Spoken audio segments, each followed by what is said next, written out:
Thank you, Chairman. Well, we're talking about the horse meat scandal, and that actually never should have happened according to EU law. They had all those eventualities covered with a system called HACCP, which is an acronym.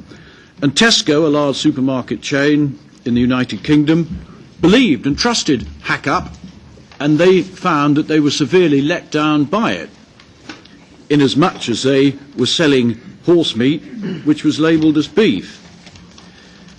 Now, the rapporteur talks about, so there was a silver lining to this.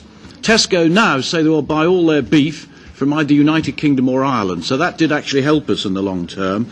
However, the rapporteur talks about the origin of meat. Well, that's all right for a side of beef. It can only come from one place. But what about meat pies or lasagna that come in frozen packets? This is much more difficult because it has different ingredients, and the situation gets a lot more complicated with that.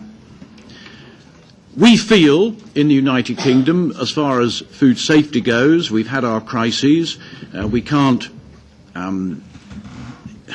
anticipate every eventuality, but as far as salmonella goes, we do have a very good system of testing in the poultry flocks, and I would hate to see that being pushed out of the way by some new agency in the European Union. I don't want to see any more new agencies. We've got quite enough. But if they are going to be set up, they must not spoil good legislation that's happening in the other member states. Thank you.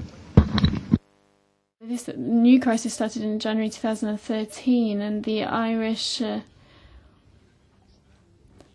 agencies found horse meat in a burger, and then that information was transferred to the UK. Since then, we've been working on different elements.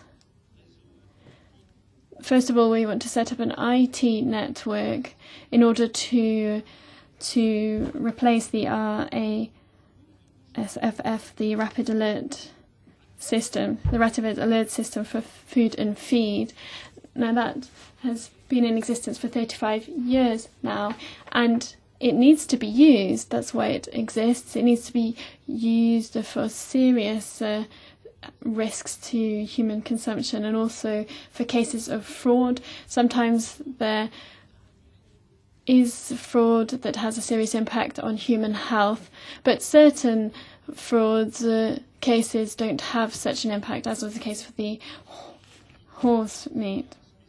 So that's the first tool that would be specifically dedicated to fraud, and it will also protect individual data. We also need to reinforce coordination, first of all, between the different Commission services involved. Especially here, we've got our colleagues from DG AGRI who are very much involved in producing the quality standards and rules for agriculture, but also OLAF, DG Home as well, and more external service, which is Europol. It's extremely important that the police authorities in member states are in a position to better coordinate with Europol, so that the services provided are able to be entirely focused on finding those criminals and prosecuting them. We also need to look towards third countries. If they detect fraud in their countries that might have an impact here, we see that in Asia, South America, and other areas of the world. So we need to have better coordination there as well. Thirdly, we have envisaged organising control plans for fraud detection, as was the case for DNA tests in March and April. We have asked all member states to test their meat at the same time with almost exactly the same method, so we can have comparable results. These coordinated plans for tackling fraud are going to be used in the future, so we can establish what the magnitude of the problem is. You'll realise that often fish names are misleading. We see that fraud take place.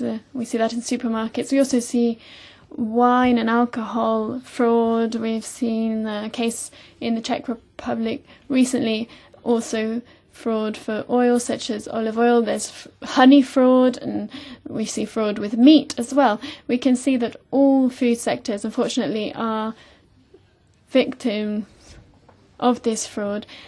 So we need to have the plans in place for member states so we can get an overview of the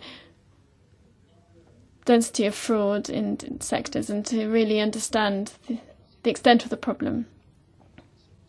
Lots of people have talked about penalties as well. Now here, in the new control regulation that you're going to discuss in the following item, that official control, we want to reinforce and strengthen the penalties that are implemented by member states for those who are prosecuted in this case. We need to make sure that it depends on the level of fraud as well. Now, this isn't an area that's harmonised, of course, these legal penalties. Member states want to remain independent, but you will be able to discuss this as you look at the text of the next item on the agenda on official controls.